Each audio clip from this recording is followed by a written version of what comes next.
سلامونه، وخت مو په خیر. پام وکړئ د دې مهال تازه او مهمو پیښو ته. د اسلامي امارت مشرتابه د پکتیکا ولایت د مسؤلینو لپاره په جوړ شوي یو ورځني سیمینار کې ګډون او وینا وکړه. د اسلامي امارت مرستیال ویان حمدالله فطرت پر خپل ایکس پاڼه لیکلي چې مشرتابه په دغه غونډه کې ویلي الله تعالی په نږدې وختونو کې افغانان په دوو لویو جهادونو کې کامیاب او بریمن کړل او د شریعت د نفاذ لپاره زمینه مساعده شوه. نو په کار ده چې د ځانځانۍ بې اتفاقي، انډیوالیزم، قوم پرستی او د منصب د شوق څخه ځان وساتو او په خپلو منځونو کې اتفاق، اتحاد، په شریعت استقامت او د خپلو مشرانو اطاعت وکړو. د جهاد اهداف عملي کول، د خلکو اصلاح او د خلکو په منځ کې عدالت او امر بالمعروف نهي عن المنکر کول خپل هدف وګرځوو.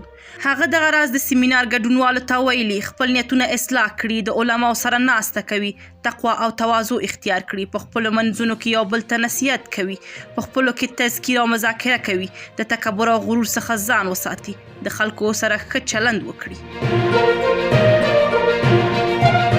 د امریکا ولسمشر ډونالد ټرمپ ویلي چې تیره اونۍ د اسرائیل صدر اعظم بنیامین نتنیاهو ته په ټلیفوني خبرو کې په زغرده وویل چې په اوسني وضعیت کې پر ایران برید مناسب اقدام نه دی. ټرمپ په عین حال کې وویل چې نتنیاهو ته خبرداری نه دی ورکړی بلکې له خپل دریځه یې نوموړی خبر کړی دی.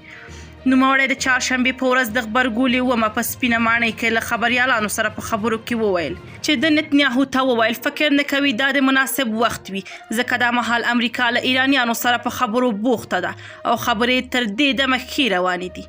د امریکا ولسمشر زیاته کړه که له ایران سره یو قوي موافقې ته ورسیږي بیا اړتیا نه پیښیږي چې برید وشي. له بلې خوا اسوسییټډ پریس خبري اژانس وایي چې ډونالد ټرمپ د چهارشنبې په ورځ وویل چې له ایران سره موافقه ممکن په یوې یا دوه اونۍ کې وشي. د اسرائیل صدر اعظم په دې اړه تر اوسه پورې د خبري اژانسونو پوښتنو ته ځواب نه دی ویلی.